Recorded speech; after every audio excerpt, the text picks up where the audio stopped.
Hi there, how's it going? It's Chris Graham and Mark O'Hare here from Sporting Bet in the Sporting Bet dungeon this Wednesday night. And it stinks. Come on, keep it together. This is take 5 of it. Come on, keep it together. Not talking about international football this weekend because frankly there's not many exciting games. There's a couple of playoff games, well 4 playoff games, in Scotland, USA. And apart from that, it's pretty dull, Mark.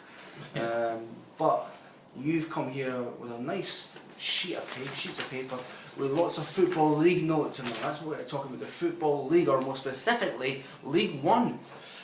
The League One sponsored by, anyway, let's move on from sponsored by, for the sake of my dignity and career. Game 1 is Colchester against Swindon. What are you betting on here? I think you require a little bit of a leap of faith when you're going to follow me on this one. It's Colchester draw no bet 27-20. This is a Colchester team who've only won 3 of their 15 games in the league so far, but they are sitting in 14th despite that because they've only been beaten 4 times. So I've got to say 27-20 on a home team in the Football League in the draw no bet market is too big, but there's plenty of reasons to suggest this is a decent bet too.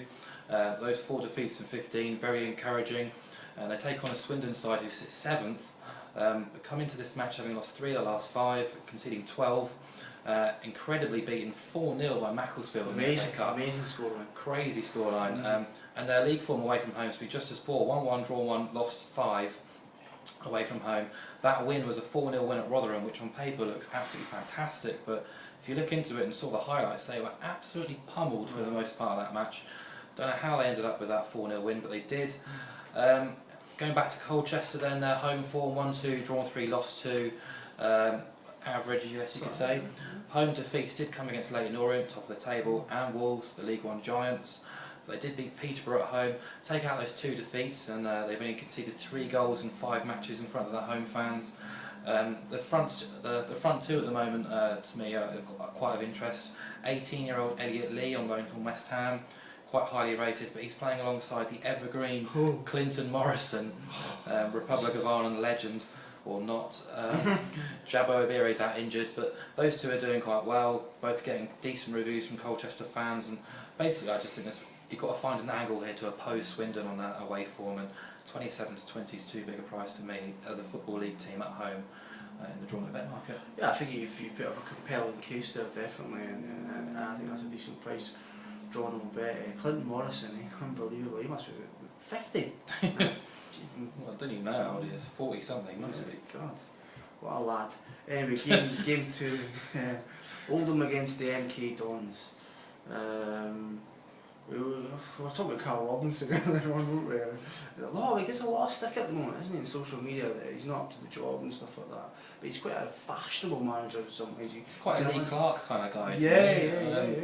Seems to have a cult following, but doesn't seem to actually produce the goods. Yeah, unlike Lee Clark, he's actually articulate, which is a good start. You quite fancy him. I prefer it to Lee Clark, definitely.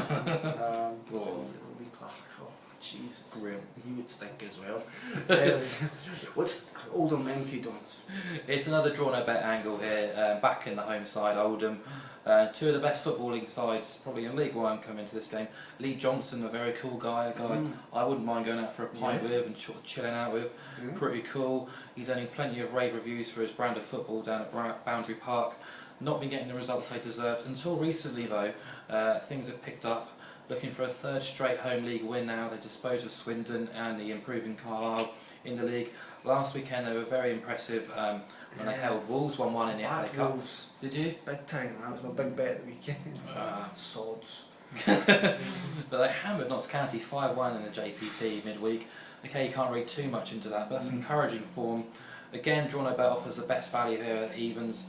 The Dons always seem to be priced up too short to me, whether it's that budget, Carl Robinson, the stadium, the slick football they play. There's something about MK Dons which always gets them priced up very short. But like Swindon, they've been really poor away from home. 1-1, lost 5 on the road, beaten 5 times consecutively away now. That's included against the likes of Gillingham, Tranmere, Stevenage, all very average League One teams. So I think Oldham offer the best value here, even money in the draw no bet market. Yeah, absolutely. I think MK Dons are always shocked because they're so well loved by football fans. across the country, haven't they? Yeah. I don't really have a problem with I never it. have a problem with that. I've got a problem before consistently more about MK Dons. Yeah. And that, you know, Unless you're a Wimbledon fan. yeah, exactly. Deal with it. Move on. Like, God, jeez. Happened. Yeah, just deal with it. You know, just shut up.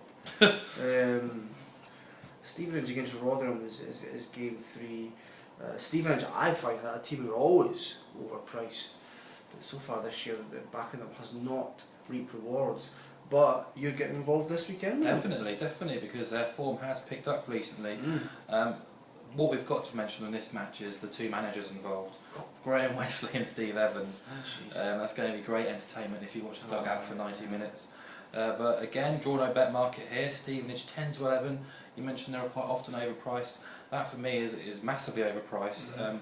Wesley was actually on Sky Sports News on Tuesday night because he had an operation on his throat last weekend. So he was unable to shout. To the delight of I Stevenage players. It must be quite amusing. Yeah, and his kids probably as well. He's fighting fit, and they look excellent value. After a woeful start, they won 3 of the last 5 in the league, but in all competitions they've won 6, lost 2 of the last 8. They scored 2 in each win. They've won 5 home matches at Broadhall Way on the trot now. Francois Zoko seems to have done the trick basically. They brought him in at the start of October. He scored 5 goals now for them. And the complete opposite for Rotherham. After a bright start, things seem to have gone off the boil a little bit. They have recorded 2 wins on the trot now in the cup competitions, but in the league they've taken just 2 points from a possible 15, conceded 11 goals in those 5 matches, and that run started with that 4-0 defeat to Swindon, which we mentioned. Backed on that day. It's got a theme here. Yeah, absolutely. They're too short for me here. Stevenage at 10 to 11 and draw no bet market. Yeah, nice one. Well, you know, forget your Zlatans, forget your Ronaldos on Friday night, forget your Icelands, forget your Scotland, USA. We were looking at League One. Mark's looked at League One and he put up 3 good bets. They're all draw no bet. I suggest you follow his advice, and then hopefully we'll all be in coin come Saturday night. See you later.